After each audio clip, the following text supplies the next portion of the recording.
Selamat berjumpa kembali dalam layanan audio Sahabat Seperjalanan. Hari ini adalah hari Kamis 22 Agustus 2024. Tema renungan saat teduh kita dengan judul Ampunilah Kami. Firman Tuhan terambil dalam Matius pasal 6 ayat yang ke-12. Dan ampunilah kami akan kesalahan kami seperti kami juga mengampuni orang yang bersalah kepada kami. Mari kita berdoa.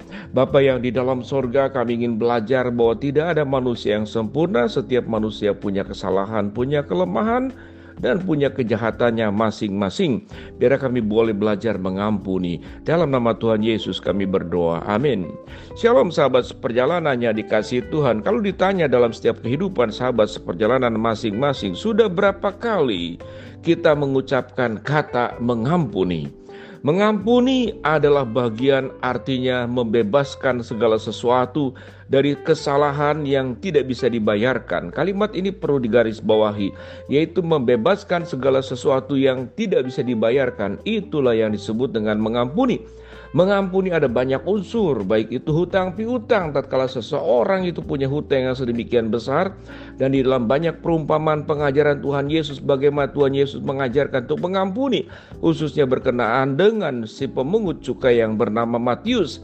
Setelah dia bertobat, dia berkata, setelah aku menerima pertobatan dari Kristus, aku diterima pertobatanku oleh Kristus, diampuni dosaku, maka aku akan melakukan balasan dengan mengampuni mereka-mereka yang pernah aku rugikan, atau mereka yang aku pernah rugikan dalam hidup ini, yaitu pihak-pihak yang pernah ditekan oleh Matius pemungut cukai ini, yaitu mereka memberikan pengampunan kepada Matius dalam bentuk Matius harus membayar segala kerugian yang pernah dilakukannya. Kalau ada orang yang dirugikan, aku akan membalasnya 2 kali lipat atau 3 kali lipat sesuai dengan gerakan hati yang dimilikinya.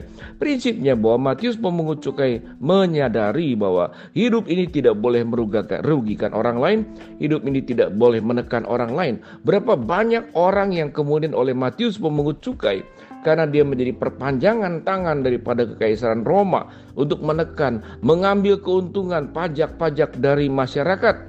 Bahkan seringkali justru dilebih-lebihkan untuk dirinya sendiri. Pajak buat kaisar, pajak untuk dirinya sendiri, belum kemudian aspek-aspek yang lain. Kita tahu dengan jelas situasi seperti ini terjadi sampai saat sekarang.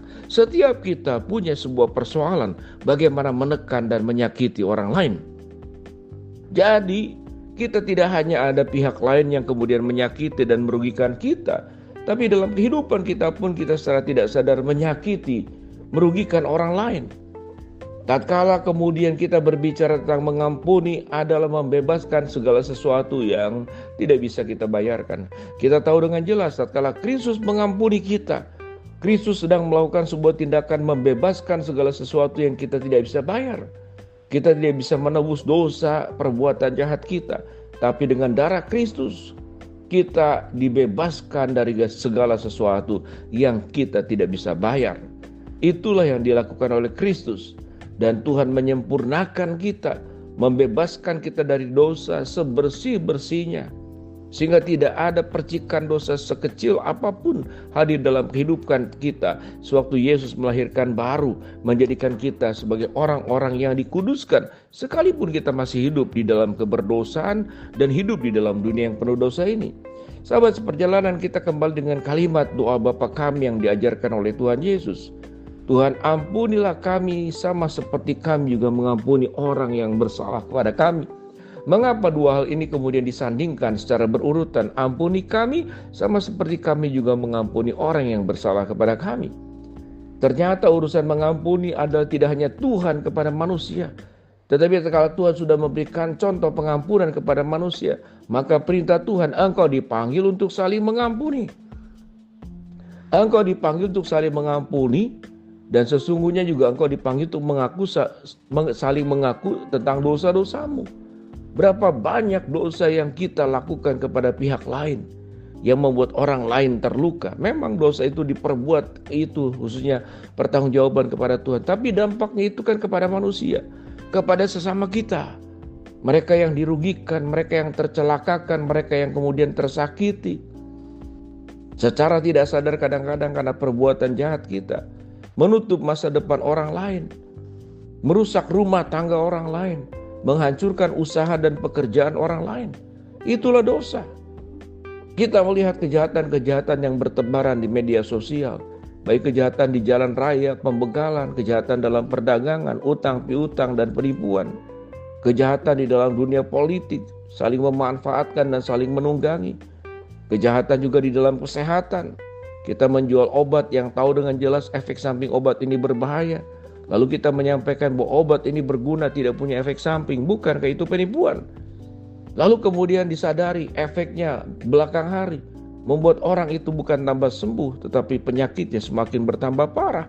Bukankah itu kejahatan? Kejahatan itu karena kita tahu apa yang akan diakibatkannya, namun kita sengaja melakukannya agar kita mendapatkan keuntungan, kita mendapatkan kebahagiaan, kita mendapatkan kepuasan dengan tidak peduli bahwa dampaknya itu merugikan orang lain, dampaknya itu bisa mencelakakan orang lain, dampaknya itu bisa membuat orang lain sakit baik secara fisik, mental, pikiran dan perasaan, dampaknya bisa membunuh masa depan orang lain. Itu adalah perbuatan jahat yang kita perlu dilakukan dalam rangka mengampuni adalah saling mengaku keberdosaan kejahatan kita yang tidak hanya diucapkan kepada Allah, tapi engkau ungkapkan kepada orang yang pernah kita lukai. Kemudian dikatakan saling mengampunilah setelah engkau mengaku dosa. Memberikan ampun adalah sebuah tindakan di mana kita juga berharap ada orang lain mengampuni kita sewaktu kita berbuat salah. Sehingga tindakan seimbang ini antara mengampuni, kemudian juga mengaku dosa. Memberikan pengampunan, mengaku dosa, menerima orang lain yang meminta maaf, itu adalah sebuah rangkaian yang tidak bisa terpisahkan. Sedemikian baik dan luar biasanya firman Tuhan, kesempurnaan pengajaran Tuhan. Tuhan tidak hanya memberikan pengampunan, tapi kita dipanggil untuk saling mengampuni. Jangan engkau datang kepada Tuhan meminta ampun, sementara engkau sendiri berbuat keji dan kejam kepada orang lain. Kesalahan-kesalahan orang lain engkau takkan, engkau kemudian berbuat hal yang buruk kepada orang lain, berbuat jahat kepada orang lain. Mungkin ada orang berbuat jahat kepada kita dan kita tidak mengampuni, sementara kita sendiri sama-sama orang-orang yang kotor, sama-sama orang yang berdosa, sama-sama orang yang penuh dengan kejahatan, dengan versinya masing-masing. Kita meminta ampun kepada Tuhan, tapi tatkala orang lain berbuat yang buruk, kita tidak bisa mengampuninya. Maka pertanyaannya, di manakah keadilan? Jangan hanya kita menuntut keadilan berasal dari Tuhan, tapi kita sendiri tidak bertindak adil kepada orang lain. Kita tidak bertindak adil, kita hanya ingin mencari senangnya saja. Kita hanya ingin mendapatkan pengampunan, tapi kita tidak mengampuni. Maka kita belajar dari doa Bapa kami. Sebuah doa yang luar biasa, yang padat dengan pengajaran, padat dengan makna, padat dengan kebenaran firman Allah. Biarlah sahabat seperjalanan, kalau kita mensyukuri bahwa Tuhan mengampuni kita tanpa batas, biarlah kita belajar mengampuni, karena kita pun buruk, orang lain pun bisa berlaku buruk. Ampunilah mereka dan saling mengaku dosalah. Maka Tuhan akan dimuliakan lewat hidup kita. Pemungut cukai yang namanya Matius, dia mendapatkan sebuah pembebasan dari sesuatu yang tidak bisa dibayarkan. Dan dia juga mengakui dosanya. Dan dia akan mempertegas dengan perbuatan, mengembalikan semua hal-hal rampasan yang pernah dilakukannya kepada orang lain. Mari kita berdoa. Bapa dalam surga, hamba-Mu berdoa buat sahabat seperjalanan yang sakit, Tuhan jamah sembuhkan.